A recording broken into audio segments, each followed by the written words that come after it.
법무사 유병태입니다. 오랜만에 인사를 드립니다.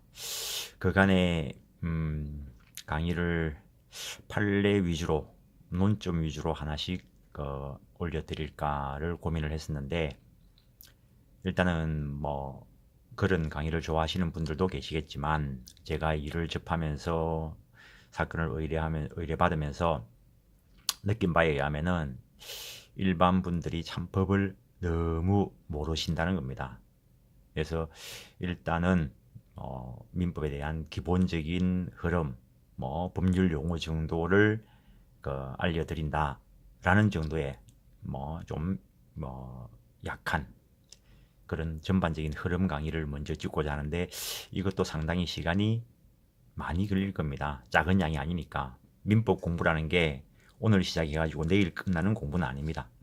제가 민법 공부를 한 지가 이제 35년이 다 돼가는 것 같은데, 그래도 아직 매일 공부하고 있습니다. 제발 민법 공부를 하시면서 한 번에, 하루 만에, 한 달 만에 뭐 끝낼 거다, 그런 생각은 적으시고 평생을 하는 공부인 것 같습니다. 아기야 뭐 인류 역사 이래 역사가 다 민법에 실려 있으니까 그런 것들을 어떻게 읽어내느냐, 또 그게 현대사회에 어떻게 변하고 있는가, 그런 것들을 보시면서 봐야 되는데, 일단은 제가 이게 99년인가 98년도에 처음 만들었고, 그간에 계속 개정되어 왔고, 이게 16년 17년 정도까지 개정되었고, 뭐 그 이후에 뭐 주임법 상임법이 또 개정되었는데, 그거는 일단 차치하더라도 주택임대차보호법, 상가건물임대차보호법이야 자주 또 바뀌는 부분이죠. 근데 뭐 판례의 흐름이라든가 그런 것들이 크게 바뀌는 것은 아니고, 법 원리가 바뀌는 것은 아니니까, 일단은 뭐 최근 개정된 게 16년, 17년이고, 뭐 이걸 또 손볼 때 제가 손볼 수 있는 것은 아니고 사람을 써서 해야 되는데, 이제는 뭐 강의를 중점으로 하는 것이 아니니까, 어쨌든 일반 분들에게 민법을 조금이라도 알려드린다, 살아가면서 손해는 안 보게 한다, 그런 의지로 이 강의를 먼저 한번 찍어 올리기로 했습니다. 뭐 간단하게 보면은 뭐 법이 뭐냐, 이것도 상당히 철학적인 문제입니다. 어쨌든 뭐 법대 처음 들어가면은 법과 도덕의 차이점, 이런 것들을 공부를 하는데, 법은 강제력이 있고 도덕은 뭐 강제력이 없고, 따라서 법은 인간의 외면 사항을 규율하고 도덕은 인간의 내면 사항, 양심을 규율하는 거다, 뭐 그런 걸 하는데, 어쨌든 법이라는 것은 강제력이 있는 것이다. 어떤 그냥 간단하게 이야기하면은 뭐 입법기관인 국회에서 제정한 것으로서 국민의 권리 의무에 관해서 규정한 것을 법이다라고 정의를 내릴 수 있습니다. 근데 그 중에서 지금 민법이라는 것은 개인 간의 관계를 규율하는 법으로서 사법이라는 겁니다. 누구에게나 어디에나 제한 없이 적용된다라는 의미에서 일반법이다라는 것이고, 권리 의무를 정해놨기 때문에 그런 법을 실체법이다라고 이야기합니다. 그래서 법에 있는 뭐 제한 규정, 그런 것들을 잘 지켜라라는 측면에서 행위 규범이라는 말이고, 이것을 위반했을 때 재판에 들어가서 실제 너가 실체법에 있는 이 규정을 어겼느냐, 이런 것들을 판단하기 때문에 재판 규범이다라는 겁니다.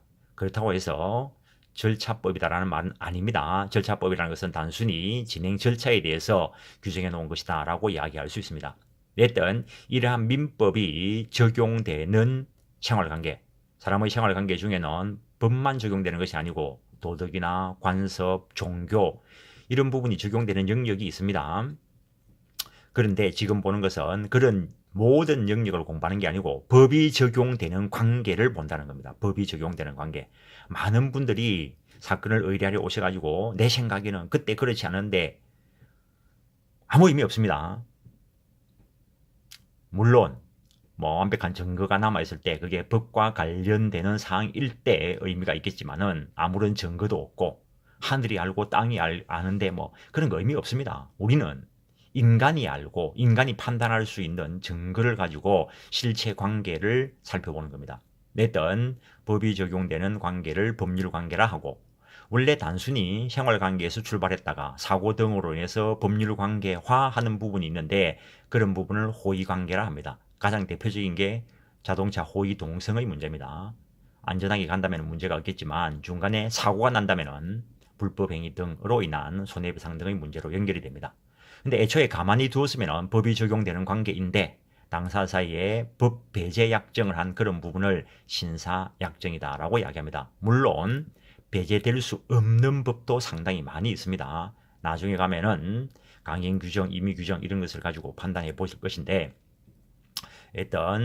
어쨌든 법과 관련되는 관계를 살펴본다라는 것을 이야기한 것이고 어떤 법에 의해서 보호받는 것을 권리라 하고 법에 의해서 제한, 구속을 당하는 것을 의무다라고 하는데 법이 적용되면은 그는 당연히 권리 의무 관계로 나타나기 때문에 법률 관계는 권리 의무 관계다라고 이야기할 수 있습니다. 이러한 권리, 법이 주는 힘이다라고 이야기할 수 있는데 그걸 권리, 법력설 이런 것도 학설이 다 있는데 그런 것들은 신경 쓰실 필요 없고 이 권리라는 것은 법에 의해서 보호되는 이익 또는 힘을 말하는데 이 권리에 상당히 많은 것들이 있습니다. 이런 것들 외우려고 하지 마시고 시험을 치신다면은 뭐 이런 것들 좀 의미를 파악할 수 있겠지만 어쨌든 법이 내한테 보호해 주는 것으로서 보호받는 거라야 권리가 될 수 있습니다. 이러한 권리도 부단히 발생 변경할 수 있다라는 것. 이러한 권리, 변동, 이게 결국에는 효과 부분인데 이러한 효과를 발생시키는 원인이 되는 것을 법률 요건이다라고 이야기하고 이 법률 요건에는 또 여러 가지가 있습니다. 이런 지엽적인 것들은 신경 쓰실 필요가 없고 어쨌든 지금 간단하게 법에 의해서 보호받는 것을 권리라 한다. 그 정도. 그중에서 이 기본적으로 법률 관계를 형성할 때 인간의 행위에 의해서 형성되는 경우가 있는데 그런 것을 일단 법률 행위라 합니다. 법률 규정에 의해서 당사자 의사와 관계없이 법률 규정에 의해서 이루어지는 법률 요건도 있습니다. 예컨대 불법행위라든가 부당이득, 사무관리, 채무불이행 이런 것들은 법률 규정에 의한 법률 요건이다라고 이야기할 수 있습니다. 법률 행위다라고 하는 것은 표의자의 권리 변동을 목적으로 한 내면의 실제 의사의 외부적 회원 과정인 의사 표시라는 법률 사실을 필수적인 구성 요소로 하는 것인데 그때 그 법률 행위의 요건이 구비가 되면은 그 효과로서 권리 변동이 일어나는데 민법 총칙에서는 대체로 이 법률 행위라는 부분을 다루고 있습니다. 이러한 법률 행위는 특별한 제한이 없는 한 원칙적으로 대리다라고 하는 것이 허용될 수 있습니다. 일단 첫 시간인데도 불구하고 약간 전문적인 부분까지 들어간 것 같은데 오늘은 여기까지 하겠습니다. 상당히 많은 내용이기 때문에 한 번에 끝낼 수가 없습니다.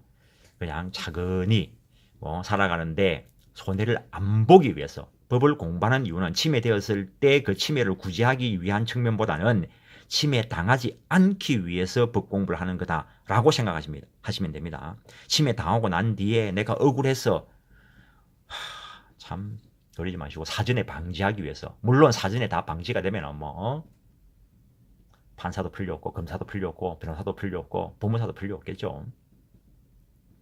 그러나 공인중개사는 필요할 거고 어쨌든 사전에 방지하기 위해서 근데 억울하게 침해가 되었을 때 내가 어떤 것을 침해당했는가 어떻게 보호받을 것인가를 알아보기 위해서 차분히 한번 들어보신다 생각을 하십시오. 오늘은 여기까지 하겠습니다. 예, 감사합니다. 법무사 유병태였습니다.